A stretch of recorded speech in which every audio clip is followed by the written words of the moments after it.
Em todo jogo você vai se beneficiar de tentar estudar as regras mais a fundo, procurar gameplay, parar para entender a lógica por trás daquelas mecânicas e tudo mais. Alguns jogos só permitem uma evolução legal quando você faz isso, como um MOBA ou um RTS, por exemplo. Mas aqui nós não estamos falando disso. Aqui nós vamos nos aprofundar na ideia de jogos que você precisa estudar para ter algum progresso real, ou até mesmo para conseguir jogar o jogo. Todo esse vídeo começou porque eu reparei que eu tenho um carinho especial por esse tipo de jogo.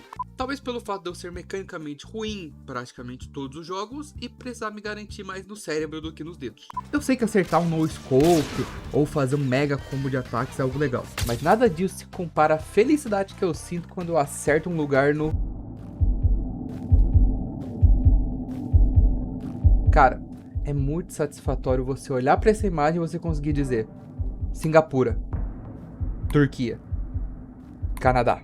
O GeoGuessr começou como um jogo em que você era colocado em 5 lugares diferentes no mundo, explorava o mapa e tentava adivinhar onde você tá, acumulando uns pontos. Depois ele ganhou um modo disputa, onde você podia tirar X1 com seus amigos, e hoje é um modo padrão, o X1 ranqueado, com campeonatos enormes e alguma das maiores demonstrações de nerdice geográfica já vistas.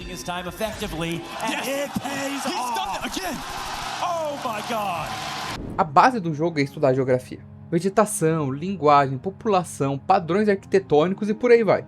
Existem várias formas de você estudar geografia, mas a mais usada pelos jogadores que realmente querem aprender o GeoGuessr é o Plonkt, um site onde você estuda separadamente os padrões de cada país e as técnicas mais usadas para identificar onde você está. Lá você aprende padrões de postes, tipos de placas, diferenças linguísticas entre países com escrita parecida, como Tailândia e Camboja, detalhes específicos como memorizar o DDD do Brasil inteiro, diferença entre as placas de velocidade dos Estados Unidos e do Canadá e esse tipo de coisa. O GeoGuessr usa o Google Maps para gerar seus mapas, e os jogadores mais tryhard chegam ao ponto de estudar o carro do Google que fez a cobertura da região, junto com a qualidade da câmera para descobrir em que época aquela imagem foi capturada. A linha de raciocínio média no jogador é tipo, padrão de estrada e vegetação remete à América do Sul, a geração da câmera é 3, o carro preto fazendo uma cobertura, certamente estou na Argentina. E assim você se torna um nerd geográfico.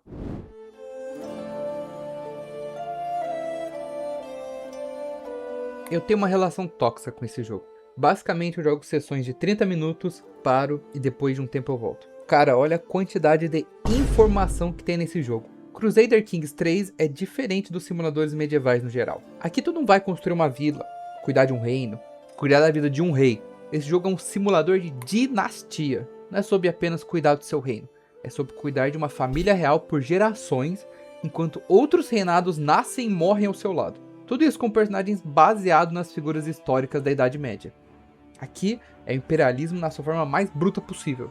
É até difícil listar tudo que você precisa fazer nesse jogo. Administrar o tesouro e desenvolvimento econômico do reino, gerenciar o exército, lidar com a política interna, escolher membros do conselho, criar títulos de ducado e condado, cuidar da fé e a cultura do seu país, criar novas vertentes religiosas, arranjar casamento para você e seus familiares, organizar assassinatos secretos, paquerar personagens e melhorar sua relação com outros monarcas. E tudo isso acontece ao mesmo tempo, enquanto outros reis e duques ao seu redor fazem invasões, propõem alianças, tramam contra você.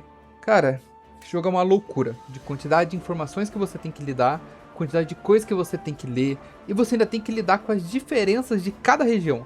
Jogar na antiga Irlanda não é uma coisa que jogar no antigo Japão. Cada reino vai ter as suas variações e isso deixa o jogo extremamente complexo se você quiser sair ali de um pequeno reinado onde você aprendeu a jogar. Às vezes a cultura de um país vizinho já muda completamente o gameplay que você vai fazer. Além das questões macro do reino, em diversos momentos você vai ter que cuidar da sua fertilidade do seu personagem com o seu cônjuge, para garantir que vocês tenham bastante filhos. Você vai precisar lidar com a educação e crescimento dessas crianças. Você vai precisar lidar com traições. Você vai precisar lidar com as boas relações dentro da corte. E mais uma variável de milhões de coisas que você tem que fazer nesse jogo. Por mais que todas as informações estejam dentro do jogo, você vai precisar ler a wiki, assistir vários tutoriais, ter um bom conhecimento de inglês, vídeo que o jogo não tem adaptação para português, consumir muito conteúdo, ler muito e seguir em frente. Um adendo especial para fazer sobre esse jogo, completamente fora do tema do vídeo, é, cara, olha a qualidade de arte desse jogo. Todas essas artes que estão aparecendo são as telas de carregamento do jogo. Nem é muito a minha área estudar sobre a arte dos jogos ou coisa do tipo, mas eu fui parar para conhecer o artista desse jogo, conhecer a equipe de artistas e os vídeos que eles fizeram falando sobre a arte, porque, cara, é de uma qualidade realmente absurda, assim, espantoso. Eu quero esses quadros no meu quarto agora.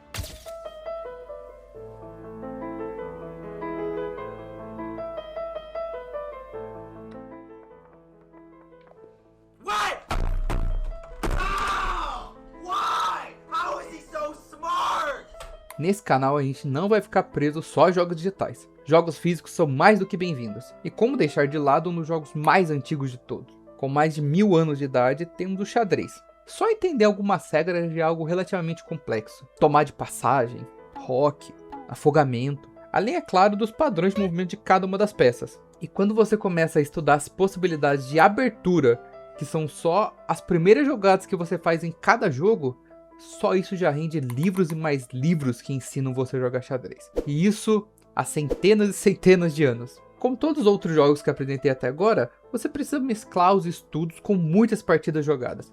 Só assim você vai ganhar um repertório de jogos para adquirir habilidades de meio jogo e finais, que são muito importantes quando a gente está falando do alto nível do xadrez.